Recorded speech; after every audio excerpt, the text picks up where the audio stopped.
Welcome back, trainers. So we're going to be taking a look at the new buff moves, Ominous Wind, Silver Wind, and Ancient Power to see how often you will actually get these buffs and possibly even help you in some sort of situation. Most of the time, what's going to end up happening is you're going to get the buff either when you have such little health that it doesn't really matter to preserve that shield or not. You might as well just take the hit, because trying to preserve that little bit of health, say like 25%, won't really benefit you in the end, even if you receive that buff. Now, if it's down to your last few Pokemon, that will be a certain circumstance, which we will see here in a little bit. Otherwise, these buffs, guys, are not something you need to rely on or should be relying on whatsoever. If they're on your team and you so happen to have it as a secondary move and the circumstances arise, then go ahead and use that to see if you may possibly get that buff if you're comfortable in that situation. Otherwise, building a team around them is not within your best interest whatsoever, because the chances of it actually happening in the beginning while you have full health is not very likely. Now, we did about almost 2 hours worth of battles here going up against my friend here. He is going to be using Tempest Pokemon, and I'm not going to be using too many. I could throw in, I don't know, 30 minutes more of sped up video footage of us battling using Tempest Pokemon. I do have a Legacy Dugong, which is quite amazing. It's also a 100% IV, but I have pulled up here Pokemon that can participate in the next month's Tempest Cup for March. So we're just going to go ahead and take a look at some of these Pokemon. And I had a comment a while back saying, why are you showing Pokemon over 1500 CP when I was going over Twilight Pokemon? Well, folks, or some of the people who just are not aware, just because their CP is over does not mean they cannot participate. As you can see, we have a completely maxed out shiny Charizard, and then we also have a Charizard here at 1482, so we know in fact that it can participate, obviously, right? So ice, flying, ground, and electric type Pokemon. Okay, so what do you want to use? Well, first off, we have Charizard here. So Skarmories are going to be roaming around there. They're not going to be as big as a threat as before, because the Boulder Cup was part fighting type Pokemon, and Skarmory was just a monster holding those flying type moves and having just a few weaknesses. But this time around, there's so many dual types that you could pick and choose protection against that Skarmory. Although Skarmory is still going to be a great option for sure. So I do have the new update downloaded, folks. So we go over here. It actually has a nice little sidebar instead of like that massive, I wouldn't say unorganized area, but it showed the gym battle and raids for your moves, and then right underneath it, trainer battles. Now it's just going to be side to side. Very nice, right? Okay, so let's go ahead and move along here. Charizard is going to be one of those decent options. It's not going to be like your best to go in here with, but it is something to think about. This one is my Sandslash, powered it up and purchased a secondary move. It's looking pretty good here. Although if it did go up against, I don't know, it does have that, you know, rock tomb, but there's going to be quite a bit of things that it's going to have to look out for. Abomasnows, ice types, water types, dual typing, that is, because of like Lantern or something. So Sandslash not looking so hot as far as the Alolan Sandslash. Steel and ice type. I mean, it's not horrible, it's not bad, but there's going to be a lot better options, as we're going to see as we go down the list here. Alolan Ninetales thing is amazing. As far as this cut goes, it could perform good. It could perform, but as the meta shrinks down and the more highlighted Pokemon come to the light, we're going to see just how good Alolan Ninetales really is here. And I will be bringing you a lot more Tempest Cup tests. I am not even using Tempest Cup Pokemon, as you can see here, all the way more the Twilight Cup Pokemon. Magneton. Is that going to be something you want to use? Maybe, maybe not. You do have ground types, so you will be extra weak to that. So just keep that in mind. Although you will be doing quite a bit of damage to those electric and possibly ice type Pokemon with those steel type moves. So take note of that. You will be double resistant against flying type Pokemon with that Magneton there. And now here's my Dugong. This is going to be the 100. Let's go ahead and look. 100. Simply amazing HP, attack, defense. Wow. Isn't that something? And it is going to be a double legacy with Ice Shard and Ice Wind. The other legacy for the charge move is going to be Aqua Jet. Unfortunately, I do not have one of those. That's okay. I'd rather have Ice Wind, to be honest with you. So looking great there. Although if you do have that Aqua Jet, you know, be happy too, because you're gonna absolutely want to run that if you decide to go with the Dugong. Then you have Cloyster, of course. Let's look at the shiny here. This is another option to go with, but if you're gonna pick a ice type Pokemon, I'm gonna highly recommend you're gonna want to go with Piloswine. Mamoswine is great, but we've discussed this already. Those pre-evolution Pokemon perform a little bit better in the lower leagues because their stats do reach a higher potential most of the time. Okay, so keep that in mind. And as you're going to see him using the Alolan Marowak, Mud Slap, and Bone Club, that's what he has on his. I don't think he was using any other secondary move, so another option there for you. And as we continue on here, Jinx is going to be a fantastic option for sure too. This is a 100%, but unfortunately it's above the Great League. Frost Breath and Avalanche, and then if you possibly want to run Psyshock, because that thing is just charging quick. So Jinx is looking pretty good as well. With a completely max attack, the thing is just a monster. You have Electabuzz. Now here we go with Lapras. Not too sure what's going on with my Great League one. I don't think I actually have a Great League. I think these are the only two. Yeah, pretty much. So we have Water Gun and Dragon Pulse. These, yeah, unfortunately are not in the Great League, but hey, it is what it is. This is going to be a Legacy with Ice Beam, as well as that Dragon Pulse as well. So nice Lapras is something to consider for your team as well. And then you have Jolteon, which can show some good potential with Thundershock and Discharge. I do believe that has that somewhere. Guess not. A bunch of last resorts here. Minun, and those are the ones you're going to want to check out here. And I did go up against his, and it did perform quite nicely.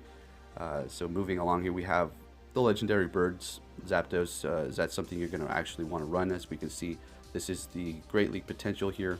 Charge Beam and Zap Cannon currently on it. You definitely do not want to run Zap Cannon. I mean, you could as a secondary move, but yeah, more than likely that's what you're going to want. But Thunderbolt, that's going to be your #1 move that you want to go with for sure. Then you have Moltres. We have a couple Great Leagues here. Let's look at that. Fire Spin and Overheat. So it does have that Sky Attack, but you're not going to be able to get that going into the Great League, as I was informed. I don't know why I was thinking, because these were the special ones from the raids, and their CP is just too high to actually get into that Great League, as a matter of fact. And then you have Dragonite, like we went over as well. Dragon Breath and Outrage is looking quite nice. If you do have Dragon Claw, you're set, and you're probably going to take that to the tournament with you. You're going to have those ice hazards for sure, but the Dragon Breath kind of balances out, as well as the Dragon Claw charging up so quick. Dragon Breath being just a fantastic quick move for PvP. And then you have Altaria and also Trophius. Trophius is like one of the best Great League Pokemon you can possibly use. I do have one, but unfortunately it's just a couple CP over, so that is not looking great. Better start this Lantern up. I don't know. This is the only one I have. I think I transferred most of my other ones and also traded them off. But this is going to be something that you're going to want to use on your team as well, more than likely, okay? And it's looking quite nice with the water and electric typing. Definitely do not want to go with Thunder. Thunderbolt is what you're going to want. I would go around and change all these moves, but I don't want to get too ahead of myself over here. I need to collect more Stardust, and then I'll be powering them up, buying moves as the month approaches. We're still in the Twilight Cup, so I don't want to get too far ahead here. And going down, we have plenty of other options. Would you want to go with Togetic? I mean, it's, you know, it's on the table. You do have that ancient power if you're trying to get that defense and attack buff, but it's, you know, not the best around. As you're going to see him using his Yama, this is another good option. You do have Silverwind, ancient power. Let's see if I have the other one here. I believe it's like Aerial Ace, sorry. So that one is looking pretty good as far as quick charge moves. It is going to have quite a bit of weaknesses, so it does need to look out. It is a Yama after all. Would you want to run Yama or possibly Yanmega? Well, that's up to you. I think I really want to evolve one and get it into the Great League, but these ones are going to be a little too low. I'm going to have to power them up, trying to find one I can catch in the wild and simply evolve it and have it ready, because that's what I'm going to start shooting for. Instead of simply evolving something that's going to cost 50,000 Stardust, evolve another thing cost 25,000. I'm just going to look for that perfect CP and just have them land on it right away. Now, as we continue on here, I'm going to actually evolve my Piloswine right now for you guys. Let me see which one I wanted to go for. I do believe it was the 399, yeah, in the shiny. So we're going to go ahead and evolve that into Piloswine because I'm pretty sure this is what I'm going to use. This is going to be one of your best options going into this as one of the ground type Pokemon. It is also going to be ice dual type, so you will have all those moves covered there. That's mainly what you're going to want to use it for, is the ice typing. So we're going to have hopefully powdered snow. We have ice shards, avalanche is what we want. Okay, powdered snow is where you want to go with, possibly bulldoze for that double charge ground move. That should be helping you out quite nicely. So better start this up. Don't have to power this up too much, and we're looking great. All right, now I want to focus on this battle for just a moment, because this is the only circumstance that happened where the attack and defense buff helped me win the battle. So I was kind of picking these Pokemon over and over again just to have this occurrence appear. I wasn't necessarily trying to win here. So we are going to shield up to preserve that health on that newly buffed Dustox there and take out that Yama, which is going to be super effective to me, and it's taking those hits quite well. Alright, so we do have our charge moves ready to go. He's on his last Pokemon. I'm going to go ahead and hit up our strongest move, Sludge Bomb, seeing that he does have no more shields left, doing a decent amount of damage there. And the Dustox almost getting defeated. Let's see if we can get to that charge move. Otherwise, if I didn't have the buff, I would have already been taken out, right? So I was able to get to that Silver Wind and finish off that Lapras thanks to the buff, and I get another buff. So the occurrence is quite rare. Now I do have other Piloswines, like I could go with simply this one, but I'd rather run in there with the shiny, you know, just for that wow factor. Plus the shiny Piloswine looks amazing. Then you have Mantane here, which is going to be water and flying type. Wing attack and ice beam not looking too bad over here. It's not going to be weak to too many things. Electric, you have to look out for that big time, and rock types. But other than that, it should be looking great. The move pool on this thing is quite expansive. You can pick quite a bit of different types, including a grass move. So Mantine, something to think about for the Tempest Cup. And then of course you have the almighty Skarmory. You know how it goes, guys. You know the drill. But this time around, there's going to be fire, there's going to be electric, there's going to be those to take it out. But it's still going to be, it's not going to be as big as a threat as before, but it's still going to be something that you need to look out for sure. I mean, and as we go down here, you see we have plenty of different types that you can choose from. Just kind of trying to highlight a few here so you have a good idea. And my shiny Lugia. So I do plan on, whoa, what the heck? With the new update, it got smaller, guys. Let me look at this. Yeah, Lugia got smaller. Remember how it was humongous there? All right. So I do have plans to trade this with somebody, and they have a shiny as well. So we're going to try to get both of our shinies into the Great League. Fingers crossed. If it does tank, I don't care, because as it is right now, let's go ahead and see.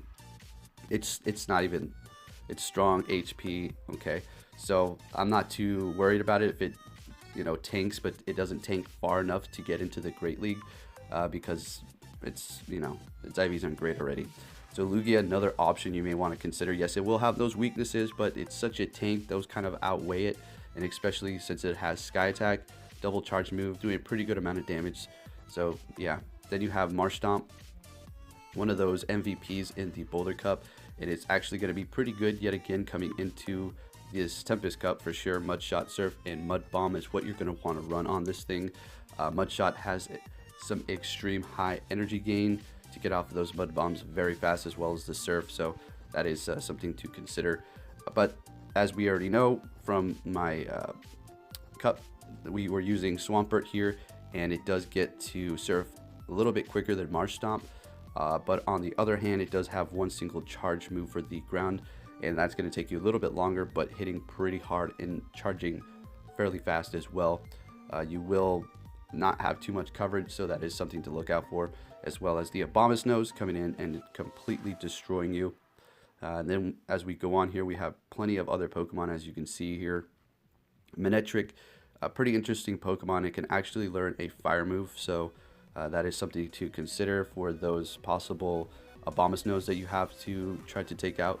And Abomasnow is going to be very weak to fire type, seeing that it's going to be an ice and grass type. So that is something to also consider. Charge Beam and Wild Charge is probably what you're going to want to normally go with on it, just as it is, if you do not purchase secondary move. And then we have the Plusles here, which, oh my goodness, are going to be pretty good for sure. Spark and Discharge, that's it.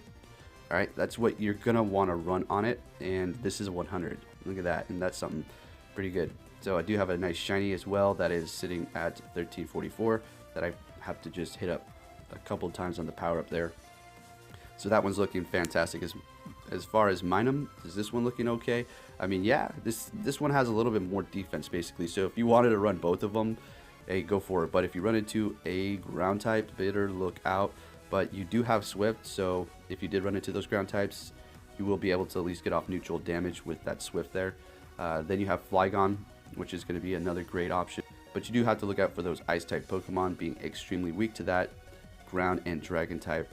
So you kind of already have an idea as to how this is going to perform from the Boulder Cup.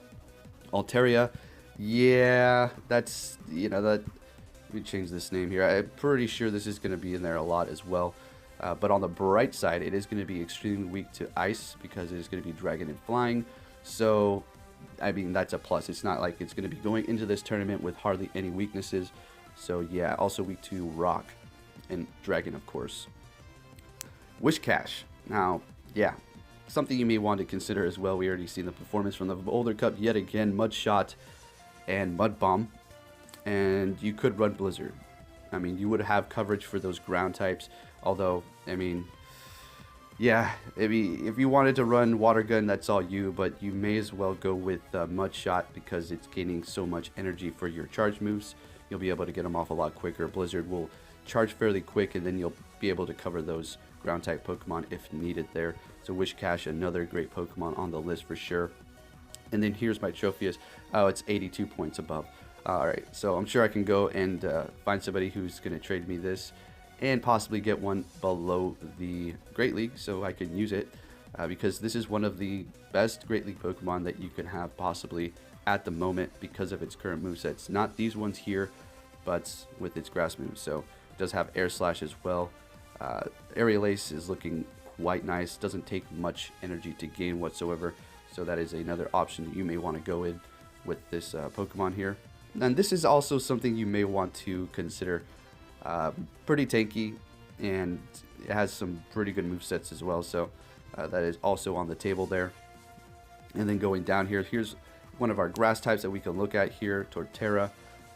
This one's obviously way powered up, but I do have a couple of its Tortwigs, which I can evolve and have them in the Great League. It's going to be quite weak to Ice, and that's a pretty big hazard to consider. Razor Leaf is extremely strong. As far as the charge moves, they're not looking the best, but since it does have that Razor Leaf, you will be able to do lots of damage, so it's looking good there. Alright, now Pachirisu is something to consider. Yeah, but I have to test it out some more. I'm going to power one up and give it a shot, see what we can do. Pretty sure I have a lucky one, but its CP is so low. Okay, there it is. Yeah, this is probably the one that I'll power up. And then we have Abomasnow. There it is. All right, Powdered Snow and Energy Ball. So Powdered Snow is a great quick move. High energy gain like we went over, and Energy Ball is going to be doing massive damage. So Abomasnow is looking great. Probably going to be in the Tempest Cup quite a bit as well. And then you have this little guy here. This is going to be a great option. No, I'm just joking. But have you seen that smiley face on his back? It's pretty funny, huh? It's hard to see it unless you're actually using it in battle. And then you have Rhyperior. This is my 100 lucky. It's going to be quite weak to water for sure. Also weak to ice. But on the flip, it's going to be pretty strong against electric and flying type Pokemon. So going up against other ground types as well, you even have Surf for that coverage. So something to take note of. Rhyperior may be somewhat of a decent Pokemon to use, not 100% for sure. Electivire, looking great because of its charge moves. Thundershock, decent energy gain. Thunder Punch is going to be charging very quick to get off. The bad thing about this one is it only has electric moves, so you have to look out for ground type Pokemon because you will get walled immediately. Mamoswine, Piloswine is going to be performing a little bit better. Ancient Power, like we are seeing in the video, it's just not worth it. Not really worth putting all these Pokemon on your team that can gain these defense and attack stats, but what are the chances of it even happening? 10%, and most of the time it doesn't even go through. Then you have Frostlass, which can also be a potential for the Tempest Cup. So there you have a quick rundown there, just looking at all my Pokemon and giving you my thoughts. That wasn't too in-depth whatsoever, and I'm certainly passing Pokemon that are going to be performing great for this league as well. So there you have it, trainers, a few Tempest Cup Pokemon you may want to consider, as well as showing you the occurrence of the attack and defense buff. Not too often, don't build a team around it, and don't rely on it all the time. Thank you for watching, and I'll catch you all next time.